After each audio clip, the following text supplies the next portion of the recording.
Good morning, everyone. Today we will be starting with the FIR filter designing. So we will be looking into the designing criteria and some of the basic aspects before we go to the next class from where we will be doing the numericals. So I would advise you all to carry your scientific calculator from tomorrow onwards and keep it ready because we will be looking into the numericals of FIR filter designing. Okay. So today we'll be having a short class because if we start the numerical, it will be not enough to complete the numericals. But understanding of the designing criteria are also important. So we'll be having a short class on this FIR filter designing criteria, and then we'll be discussing all. So when we talk about this FIR filter designing, so we need to have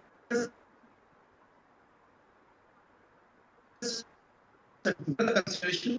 The first consideration what we take is that modulus of h omega, it is equals to 1, and we all know that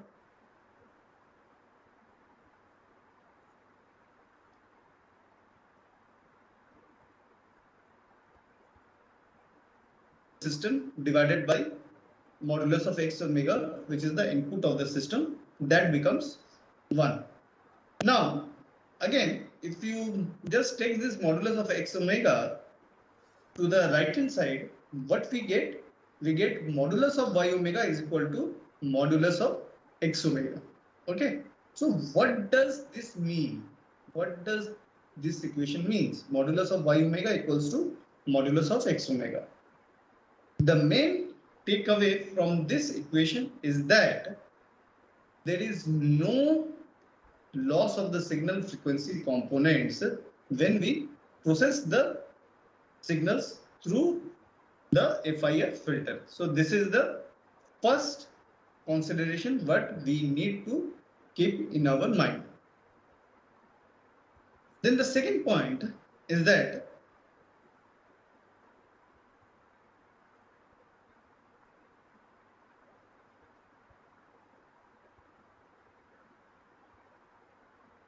what I mean to say is that suppose you want to design a LPF, then you need to design the LPF only.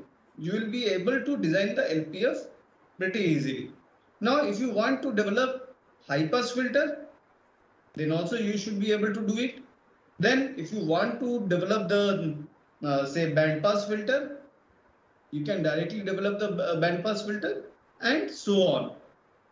However, this is not the case with IR filters. Okay. So in general, when we talk about the IR filters, what we do is that we develop a prototype low pass filter. We develop a prototype low pass filter, and after developing the low pass filter, then we go for frequency transformation. Okay. Then we go for frequency transformation. Now, after the frequency transformation method, we get the band reject filter, band pass filter, high pass filter, and so on. When we are designing the IH filters, in general, we have to design a prototype low pass filter. And once we have developed the prototype low pass filter, we can from there we can develop the low pass filter of different characteristics from there. Then we can also design the other filters like band reject filter, band pass filter, and the high pass filter. Okay, and that is made possible by the method of frequency transformations. Okay. However, when we talk about the FIR filter designing processes, the processes are direct process. Okay. Then third point is the FIR filters can be designed individually and separately. Okay. That means you can design independently individually each and every low pass and the high pass filter, and then you want to go for the cascading or parallel combination, whatever you want, you can do the thing, and that is possible over there. Then the fourth point, it is very important over here. The fourth point is related to the first point, but is somewhat different. So when we talk about the h of omega, in the polar coordinate system, we can write it as m multiplied by e to the power minus j omega n. Okay, where m is our magnitude response of the h omega, right? We all know. However, we have just discussed in point number 1 that the magnitude of h omega is 1. So this m value, this becomes 1.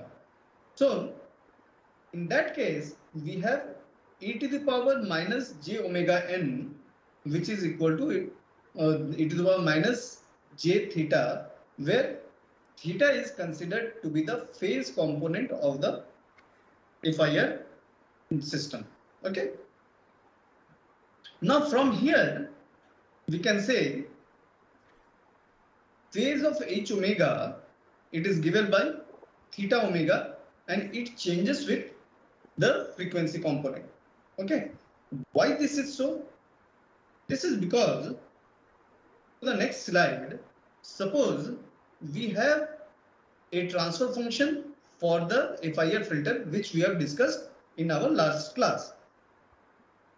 Now, over here, when you simplify this, say this transfer function 1 plus a z inverse plus b z to the power minus 2, and we simplify it to simplify this equation to the z terms, we get this equation, and at the origin we find that there are multiple poles. Okay. Now the thing is that when you have these poles over here, so as you increase the number of the poles, its phase component will decrease. Suppose you talk about here as say theta 1, say that theta 1 over here is this one, and this phase is or say pi by 4. Okay, say pi by 4 is the point, and then we have the phase minus of omega t, say minus of omega t. Why minus of omega t? Because of poles. Because we have discussed that the phase of a given system is given by the addition of phases of the zeros minus of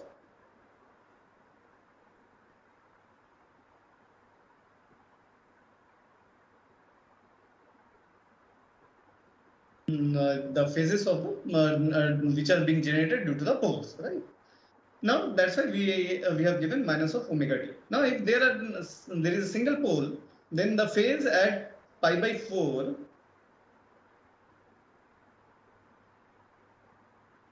it would be minus of omega t. However, in cases of two poles, it would become minus of 2 omega t. Why? Then because at that location we will be having minus of omega t, minus of omega t. Okay. So there would be 2 minus of omega t's, and hence we will get minus of 2 omega t. Okay. So if you see over here, what is happening, that even though we are not changing the position of the poles, there is a change in the position of the phases, and hence the phase component, it is basically dependent on the frequency. Okay, it is dependent on the frequency, because if you see this omega term, it itself is not constant. In this case, what we have taken just now, it is pi by 4. Now if you come to pi by 2, this would become pi by 2, right? And so on. So because of this, what is happening? The phase is becoming dependent on the frequency component. Okay. And from here we can say that theta omega, it is equals to minus of omega n, where n is basically regarded as the time factor. Now n is given by minus of d theta omega by d omega, which is given by tau g, and this tau g is regarded as the group delay.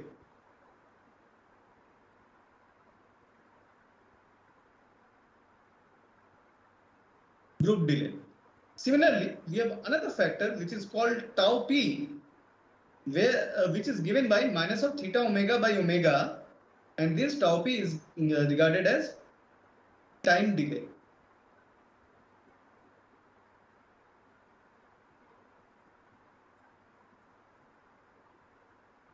Now, if both this group delay and time delay, they are constant, then we call the filter as linear phase filter. Okay, then we call the filter as linear phase filter. Okay, so this kind of filters, they are also regarded as the constant phase filter, because both tau g and tau p, they become the constant. Okay, and because of this reason, they are also regarded as the constant phase filter or linear phase filter. Okay. We have talked about so many properties. Now, there is one disadvantage of the FIR filter, and that disadvantage is that there are no specific rules. Okay, so there are no specific rules to design the FIR filter. Whereas what happens is that when we will go to the IR filters, we'll see there are some specific rules, and rules are given over there by which you can decide what should be the order of the filter, what should be the what you call how to calculate the ripples in the pass band and in the stop band and all these things. So all these factors, they are being taken into account. However, this is not the case in the case of FIR filter. So over here, what we have is that actual cutoff frequency cannot be governed. Okay, and it is basically a if you want to find out the cutoff frequency of a given filter, and if you want to fix it up, then you have to design the FIR filter by the trial and error method, and from there you can do it. And also, the order of the filter cannot be governed while you are designing the FIR filter. Okay, so as I told you, that designing of the FIR filters is mainly by trial and error method. Okay, there is one exception, and that exception is the Kaiser method of FIR filter designing, which is an empirical formula to design the FIR filters. However, this method is very lengthy and cumbersome method. Okay. Then coming to the FIR filter characteristics. So the order of the filter is very high in comparison to the IR filter. You will find that IR filters, they are having orders at the max 2 or 3, and even if you increase maximum, we go to say 10. We do not go more than 10 order of the IR filters. However, the order of the FIR filters, it can run into hundreds. Okay, you may have at least 50, or you can have 100 order, or you can have a 200 order, and so on. So if you see the order of the filter, it is very, very high in case of the FIR filters as compared to the IR filter. And we have seen that when we increase the order, what is this? It is nothing but we are increasing the polynomial factors, right? So suppose if you are having a second order filter, you will be having say a plus b z inverse plus c z to the power minus 2. So the polynomial holds 2, and that is the order. So highest degree of z or z to the power minus 2, it is regarded as the order of the filter. Okay. So when we are talking about the order of the filter being 100 or 200, that means you will be having z to the power minus 2 or minus n components, which, and this n component, it is getting up to 100 or 200, right? Whereas if you think about the IR filter, and you are getting in the numerator, say in to the odd, because we have seen in IR filter we will be having both numerator and denominator. Say for example, PZ and QZ. Numerator will maybe having a 10th order. This one will be having a 10th order. So if even if you combine these two, it will be around 20. In comparison to this, if I have filter, it can have 50 or 100 or 200 and so on, right? So when we are increasing the order of the system, we are basically increasing the complexity. Which complexity? Mathematical complexity to implement those kind of filter.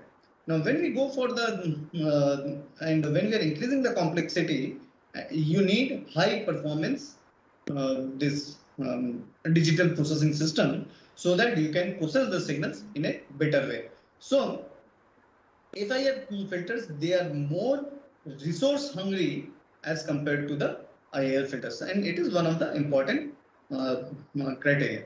However, one of the important things what I said is that it is a linear phase filter. Okay. So in the linear phase filter or the constant phase filter, what happens is that whatever the distortion you get, that in the amplitude domain, that we can accept it, because we will be able to understand that there are no what you call there are no uh, uh, distortion due to the frequency, due to the phase distortion, because whatever the distortion will be happening, that distortion will be constant for each and every frequency, because over here tau p and tau g, they are becoming a constant value. Okay, so you can easily find out and usually negate those distortion, and then you can and whatever the minor deviations are there in the amplitude response, you can negate that and you can accept the results. However, in IR filters, it is bit difficult because they are not linear phase filters, and in those cases, you will find that we have to accept um, uh, not only some phase distortions but also some amplitude distortions. Okay.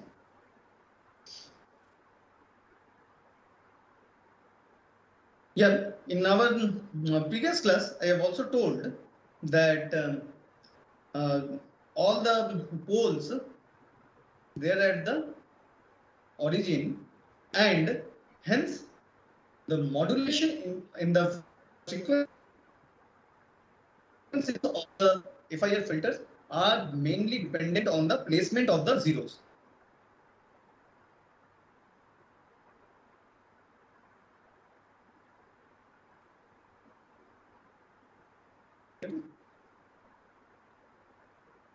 Now coming to the types of the filter, there are 4 types of filter. Type 1, type 2, type 3 and type 4. And what are there? Type 1 filter, order n, order will be even. Then type 2 filter, odd. Type 3, even. Type 4, odd.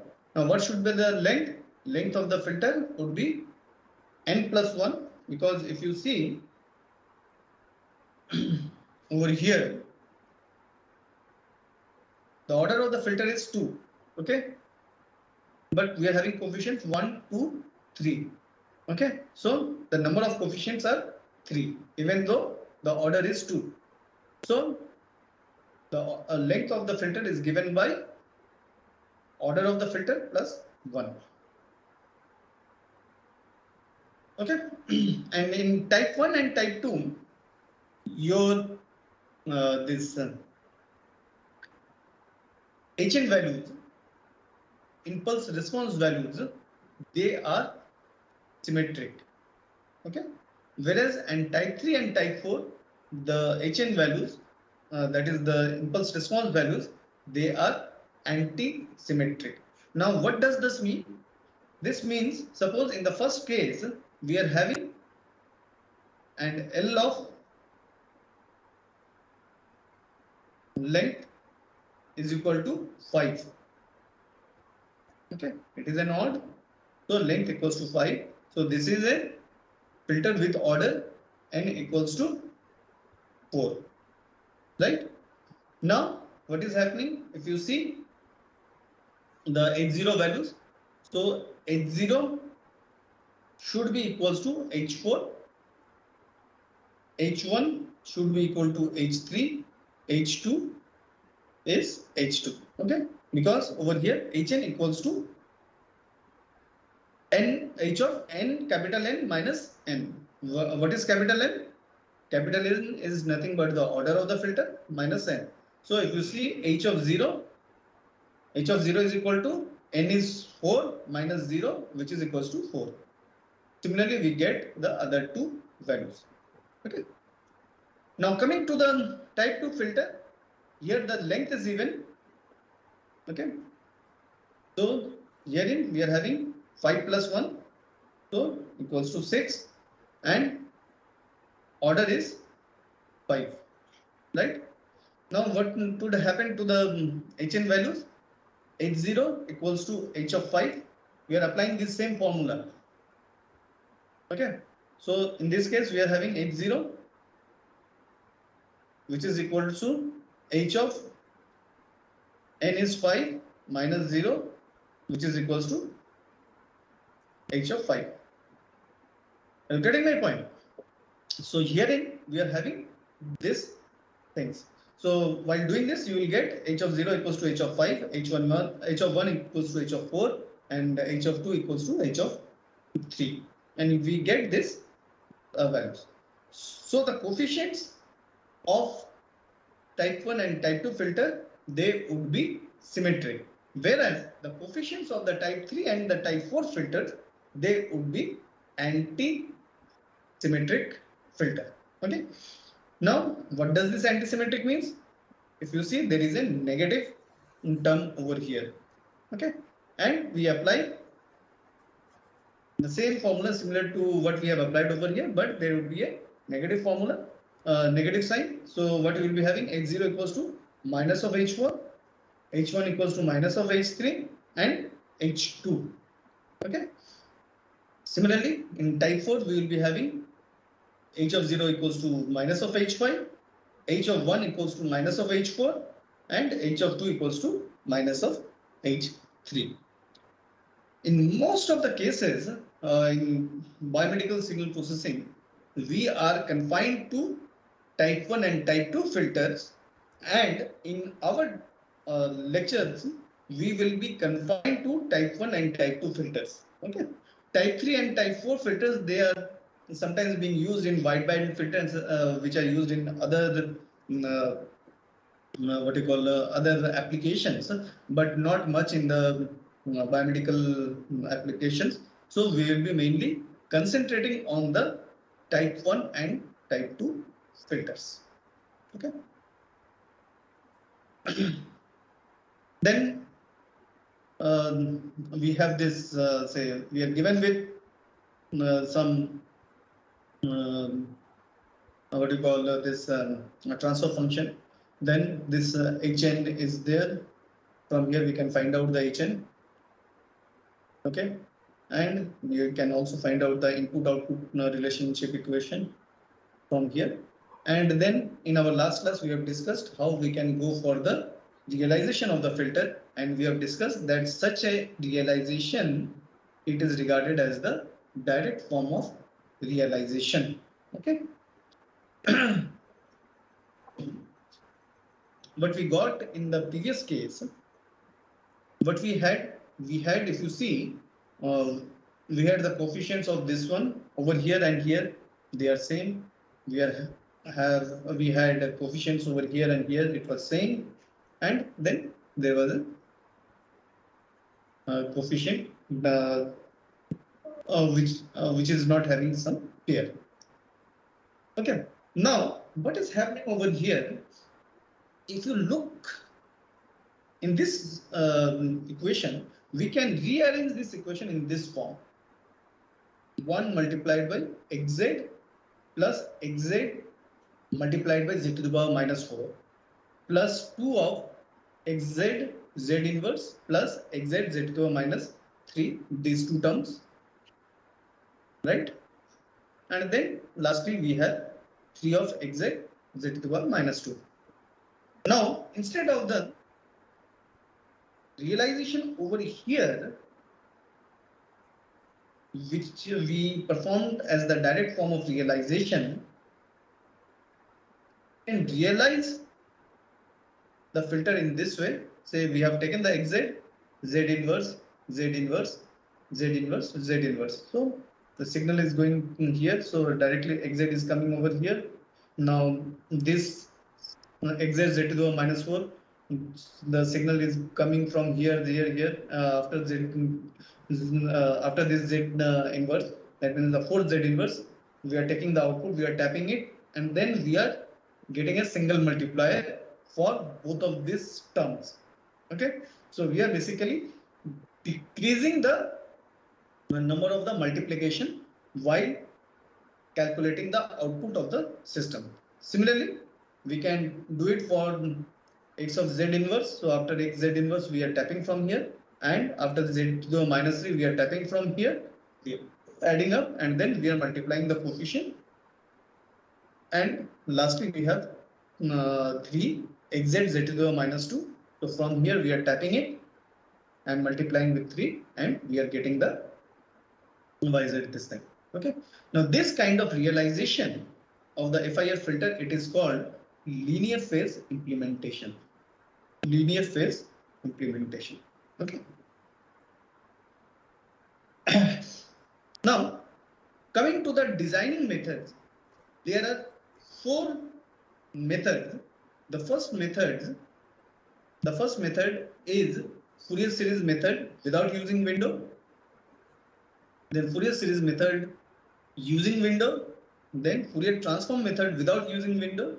And lastly, Fourier transform method using window. Okay.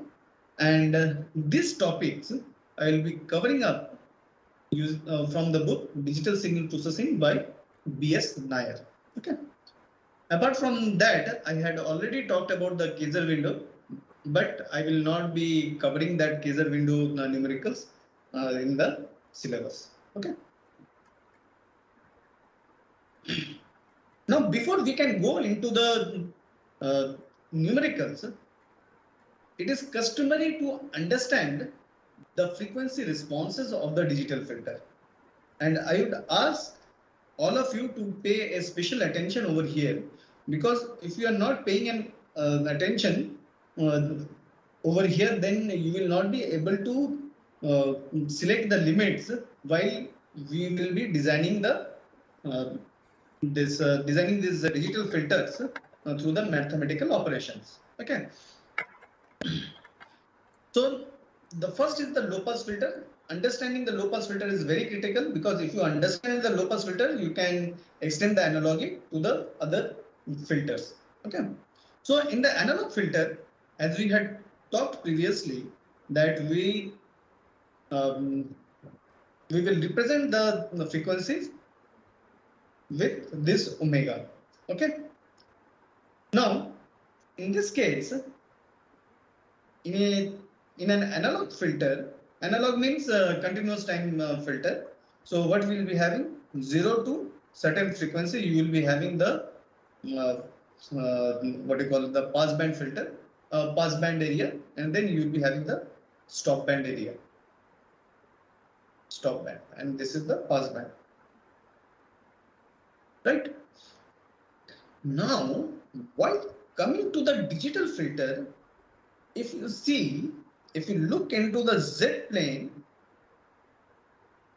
we are into 2 pi frequency rating. So we have to consider the thing in the 2 pi region. Okay. So in the 2 pi region, say we start with 0 to pi and then pi to 2 pi. Okay. For the sake of simplicity, what I have done over here, I have taken a single pole, say P1, to show you how it is done. Okay. Now, if you see, if you go from 0 to, if you look into the area of activity of this pole P1, it is active from 0 to say omega C. Okay. But it is also active in the negative domain also. So this is 2 pi minus omega C, right? So if you see, when I plot the amplitude response of this filter, it would become 0 to omega C, then there is pi, then I will be having 2 pi minus omega C to 2 pi, okay, which is again 0. But we can also represent this 0 to 2 pi region in the form of minus pi, 2 pi, and when we do this, we get this kind of this filter response, minus pi to pi, and then we have a pass band in the region of minus of omega C to omega C. Okay. So here the pi and minus pi both are same. So if you take up this unit circle and open it up, so from minus pi, where you are going? You are going to 2 pi minus omega C, but it is nothing but your minus of omega C. Then you get to 0. Then you get to omega C.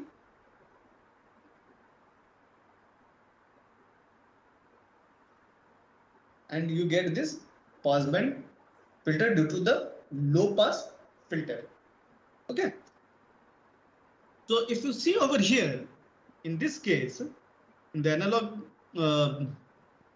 filter case, there was only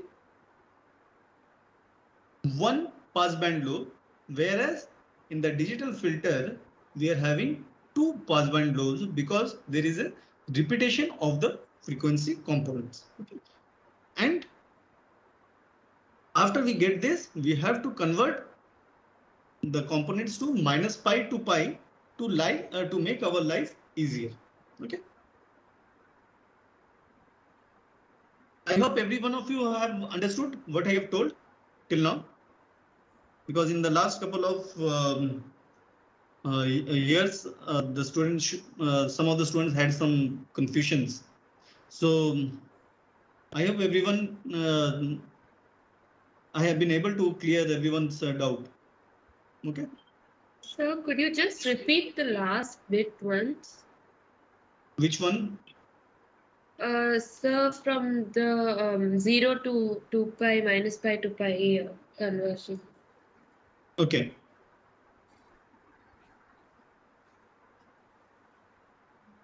So this is 0 to 2 pi.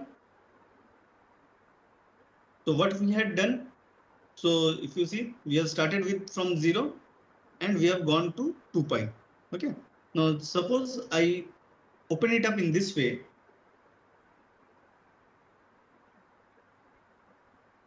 my 0 is here and my 2 pi is here, right?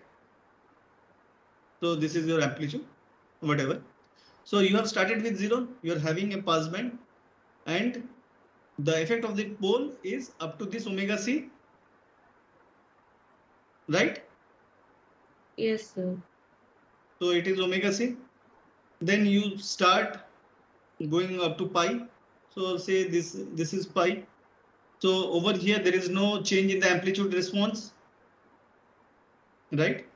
Now again, if you go in the negative side, now where is our 2 pi? Our 2 pi is here. So this point where our pole will be having the activity up to that point, so that would be 2 pi minus of omega c. So what we will have, as we go from pi to this region, we will be getting 2 pi minus omega c first. There's somewhere over here, 2 pi minus omega c, and you get this region. Okay, so the width of this one is omega c, width of this one is also omega c. So okay, did you get this point? Yes, sir. Now we can also write it in this fashion.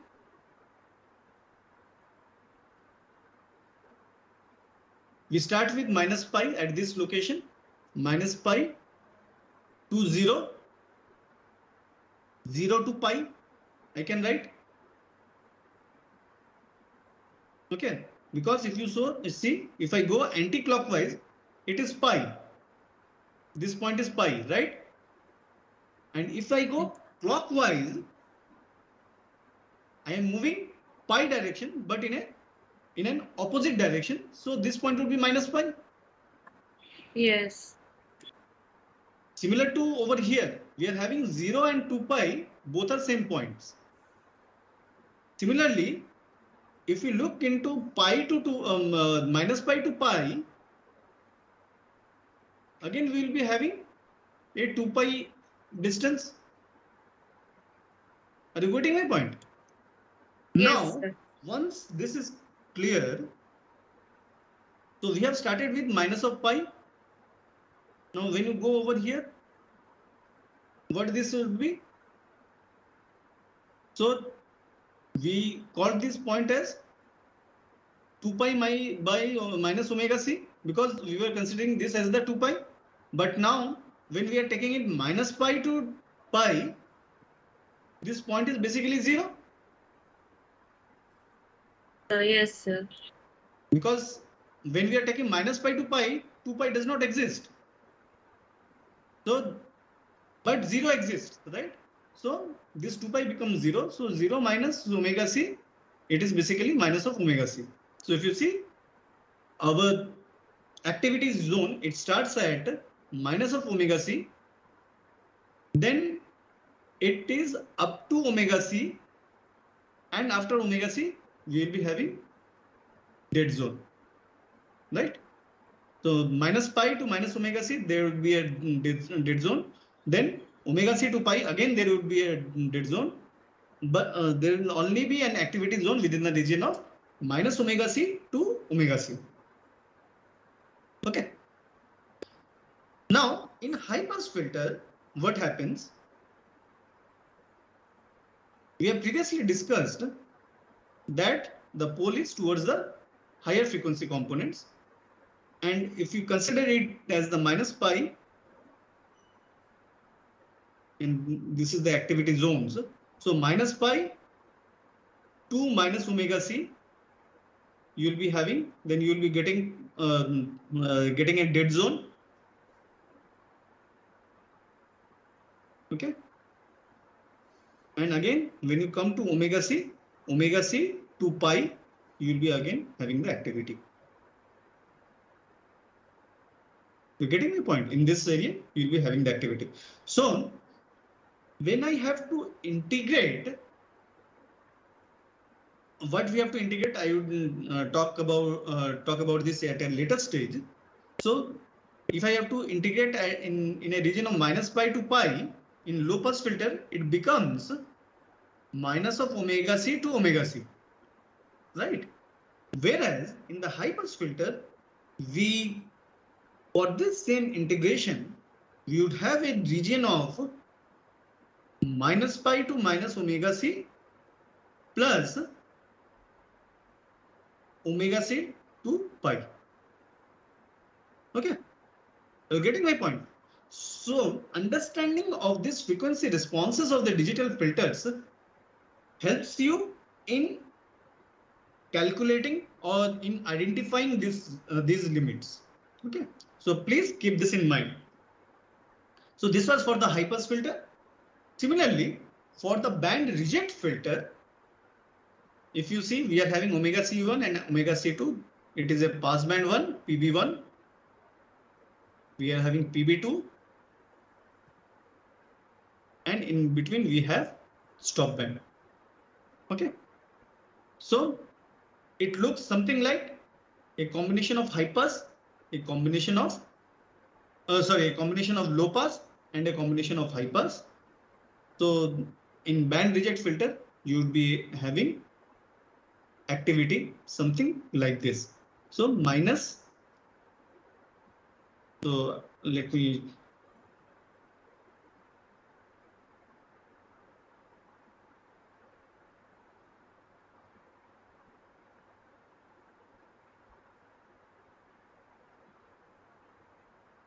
So minus pi to minus omega c2 to then we will be having a dead zone, this dead zone.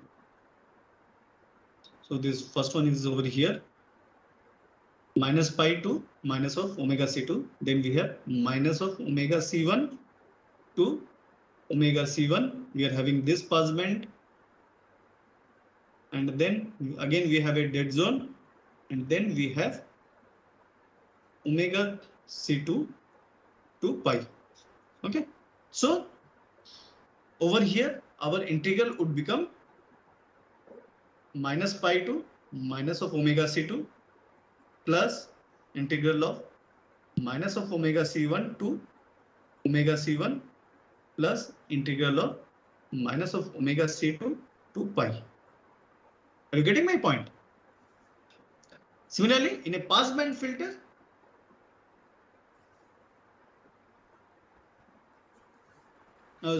band pass filter, we have these poles which are conjugate to each other.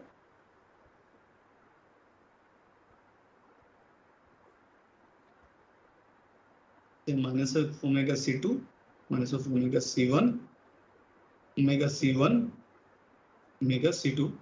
So if you see minus of omega c2 to minus of omega c1, then we have the dead zone. Then we have omega c1 to omega c2, right? This is it for today. So I hope every one of you have understood when we will be going towards the designing of the filters, how we can select the integral limits. Okay. Do you guys have any question?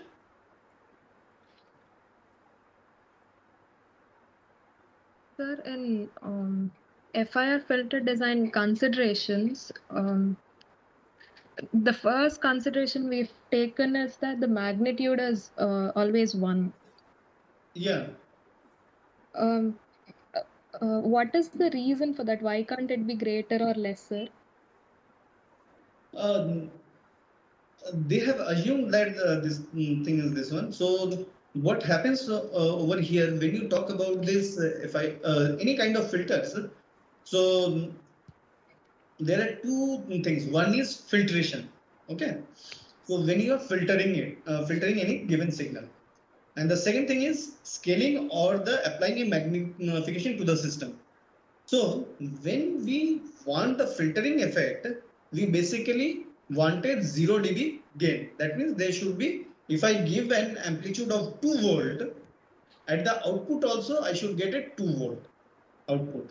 Okay. So when we consider this modulus of h omega is equal to 1, then suppose your peak value of any given signal, say I give a pulse signal, so my peak value is 0 to 1, so its amplitude is 1 volt. So I am making it sure that at the output also I am getting a 1 volt pulse. Suppose there are certain noises, only those noises are being cancelled out and we get whatever the input I am giving, that output we are getting.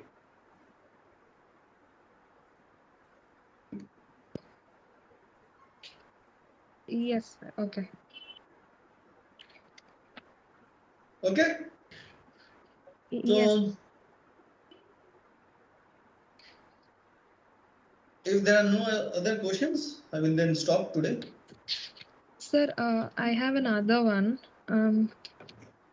In the considerations again, the fourth consideration you've taken over there,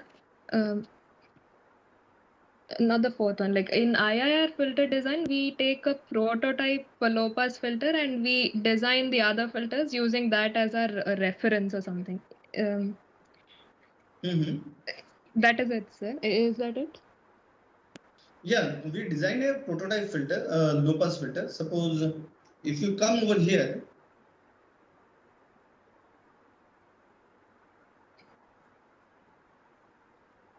if you see,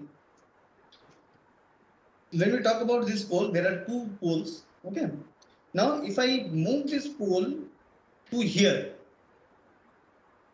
there will be a consequent movement of the conjugate pole to here. Okay. So when you do this, this becomes a Band pass filter. Okay. So if you move this pole near to pi, it becomes a high pass filter. High pass. Okay. So the idea in the IF filter is that the designing of the low pass filter, it is easier than the designing of the other filters. So what it is done is that first the low pass filter is being designed, and after it has been designed, then we go for the by frequency transformation. When I say that I am moving this pole to say pi by 2 or pi, what I am doing? I am basically moving in the frequency axis. So that movement in the frequency axis is called frequency transformation. Okay.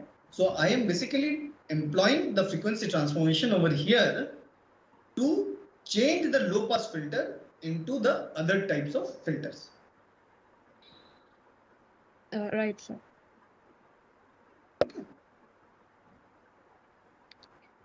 And in the fourth consideration, you've talked about the time delay and the group delay, right, sir? The one in violet.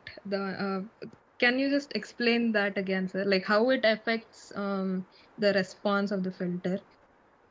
Yeah, while we'll be taking the numerical, you will be able to understand. So when these factors tau p and tau g, they are having a constant value. Okay, when they are having a constant, say a value 3. If you are having a value of 3, a constant phase, what it will do for this factor, it is becoming a fact. It is becoming. So what is happening? It is becoming then frequency independent value. So the filtering, what you will be doing over here, suppose, say for example, you have a signal. Say for example, you have the EC signal 0.5, which has frequency components in the range of 0.5 to 100 Hz. Okay. Now, think of a condition where all the frequency components are being amplified at different magnitudes. Okay, so that means your h of omega modulus of h of omega, what is happening? It is becoming frequency dependent. Okay, so suppose your 50 hertz signal component over here, it is being amplified by a factor of say 2.1. However, your 60 hertz component, it is being amplified by 2. Say your 70 hertz component, it is being amplified by a factor of say 1.8. So while you be analyzing, suppose you are having say one square pulse, a mixture of square pulse. Say first one is the 50 hertz and the next one is say 70 hertz pulse. This is a 50 hertz and this is a 70 hertz pulse. Now, if this pulse, if this frequency component, if this is being amplified by a factor of 2.1 and this one, it is being affected by this 1.8. So what will happen? The amplitude of this pulse frequency component of this thing would be slightly higher than the next one, right? Now, if you look into the input signal, both were having same amplitudes, but in the output you are having differential outputs, and that would give you a perception that the first pulse and the second pulse, they are different. Okay, but that is not the case. The case is that due to your filter, whatever you have designed, and it is not a constant phase filter or linear phase filter, what has happened? There has been a differential gain onto the amplitudes of different frequency components. And that is the only stuff. So when you do not have these constant phase filters, there would be a distortion in your signal components whenever you will be processing the signal. Okay.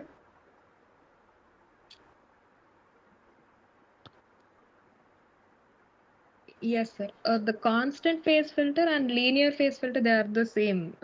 Yeah. Okay, sir. Thank you. Okay.